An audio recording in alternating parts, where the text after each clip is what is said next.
and welcome to the first episode of the Manga Summer Reading List with Colorado Anime Fest. And KomoriCon. I'm Kay. I'm Sam.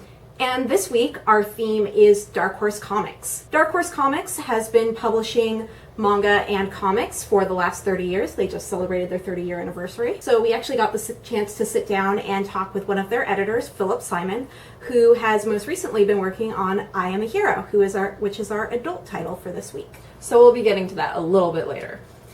In the meantime, we're going to talk to you about our kid and teen titles, Cardcaptor Sakura and Trigun.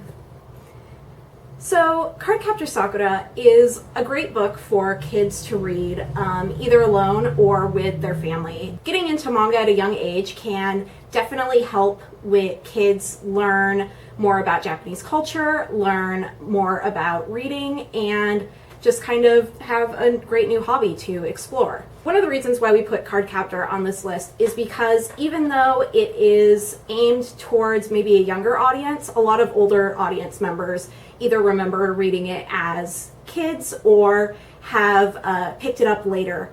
And it just really works well for lots of different ages. So even the adults who may be helping a younger reader read this for the first time will definitely enjoy it.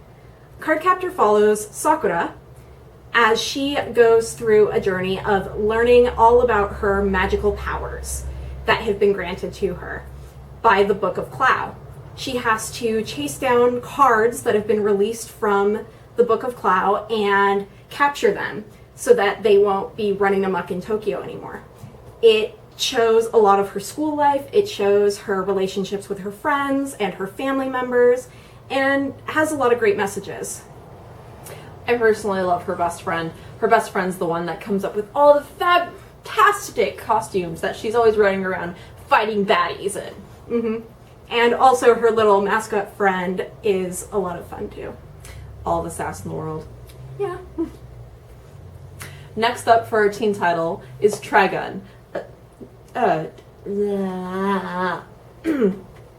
Next up is our teen title, Trigun, by Yasuhiro Naito. You're going to be following along the story of Vash the Stampede, or as he's more infamously known as the Human-Eyed Typhoon. He is followed around by two employees of the Bernadette Insurance Society who are following him in attempts to minimize the damage that he is known for causing. But, as a twist of fate, it's not actually him that's causing all the damage. It's the bounty hunters who are after his $6 billion double dollars bounty. But he's really not that bad of a guy. He goes around trying to save as many lives as he possibly can with non-lethal ways. I personally love this title because it is a kind of, a futuristic sci-fi western. Yeah, fans of Firefly or even Cowboy Bebop would probably really love Trigun. This was definitely a starter manga for a lot of folks of our generation, but it's a great story for everybody, for teens and adults now. Definitely. You can also check out the anime for Trigun or Cardcaptor Sakura once you make it all the way through the manga. Mm-hmm. For our adult title, we're going to go over to talk with Philip Simon at Dark Horse Comics. So we are here today at Dark Horse Comics with Philip Simon, editor of I Am a Hero. What was it like working on this project, or how did you first start on the project? Well, I'm kind of a zombie apocalypse fan. I'm a survival horror fiction fan. So when I heard that we were going to get this zombie book, I really wanted to be a part of it just because of the subject matter. And I was working on books like Evil Dead, Plants vs. Zombies, that also had zombies, and this came as my first manga project featuring zombies. And we spent a long time as a company trying to acquire this license. There was a shuffle for the license, but we got it.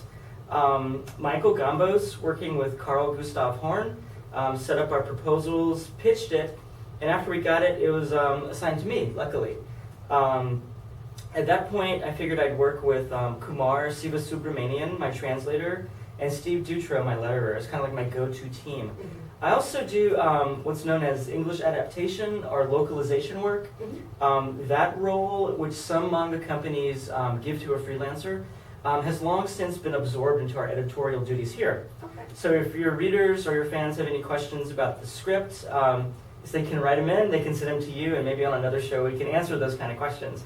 But this came to me and I immediately felt that the main character, Hideo Suzuki, was interesting, 35, male, worked in manga. Mm-hmm. So I saw some similarities between him and myself. We're both office workers. And how would I respond to a zombie apocalypse in such a setting? But emotionally and I guess when it comes to relationships, I'm a bit more mature than Hideo, I must say. What I want readers to think about is that Hideo is a very unreliable narrator from the start. He's 35, but he's kind of had some arrested development as a child, and he's kind of stuck in a few ways. I asked the question, is Hideo really our hero? Which could be a good topic for readers to talk about. The book is called I Am a Hero, and very early on, Hideo says of himself, I am a hero. But I want readers to keep in mind that he's an unreliable narrator. And keep that in mind as you go through the book. He's being influenced by his office workers, by his environment, by his friends, and he's got some ideas that aren't so good. So my hope for Hideo is that he grows and changes, and we'll see if he does. I'm a Hero covers some of the cultural commentary in Japan right now, where a lot of people are analyzing the young adults and maybe up to that 35 or 40 range of adults just in general. They're having some issues with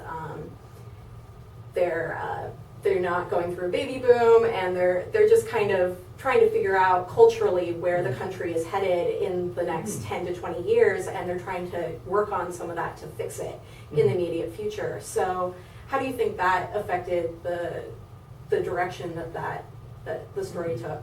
Yeah, good question. Especially talking about, I guess, I would say how macho this starts and where it goes.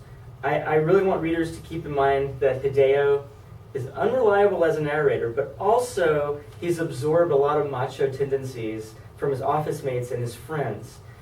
I know we're focusing on Volume 1, but in Volume 2, Hiromi shows up, a second character. And I really hope readers bear with Hideo to find him growing in Volume 2. Once he has to kind of take care of a younger female character, he really grows. She really pulls a lot out of him, and she's also more mature at about 14 than he is at 35. So they really work well together, and she kind of becomes the second protagonist for the series. Awesome. So I think female readers who are kind of put off by Hideo, how he thinks, will see him growing with the introduction of Hiromi. The I am a hero question is really interesting to me because as somebody who's working on this several volumes ahead, I'm wondering, is Hiromi the hero or is Hideo the hero? So it's also a really interesting series that might switch our expectations later on. Hideo, as a 35-year-old male, is immediately seen as having relationship issues. He can't quite communicate. He's also hallucinating, which is a remnant of like a childhood mental illness that he has. He's still trying to break away from that. He's got no support from family. His office situation is really strange. The people there are kind of abusive toward him. So it makes you wonder, how does, you mentioned like from a modern boomer standpoint, or the modern youth, it's kind of saying, are the youth zombies? Are the youths basically unmotivated and will wind up as confused as Hideo? Or will something happen to give them some kind of like path, I reckon. Yeah. The writer calls the virus the Zikun virus. Okay. And it's kind of a play, the way he writes it, ZQN, is kind of a play on DQN, which is kind of slang Dikun for delinquents in Japan. So I think where you're going with is like how our writer, Kingo Hanazawa, takes that cultural topic of delinquents, kind of morphs it into a zombie situation. Yeah. That's something I think will play out further on because Hideo does encounter a lot of youths who are ganging up, who are creating gangs Yeah. to both fight the virus and to fight other humans. Which isn't a new topic in Japanese pop culture. I mean, you see it in Akira, you see it in some newer titles like Durarara and off the top of my head, K Project, and some of those others where there are a lot of these like gang mentalities or the youths rebelling and trying to fit in with an older society. And so I find it interesting that even we're almost 30 years out from Akira, it's still kind of an issue that authors and writers are talking about in Japan. So. Another cultural topic for your readers to discuss is how a zombie outbreak plays out in different cultures. Definitely. So kind of sidestepping the issue of masculinity and I guess the macho tendencies of males in this first volume, there's also this cultural discussion happening. In America, we have The Walking Dead, where right away you have a character who gets armed. The main way to survive is to be armed.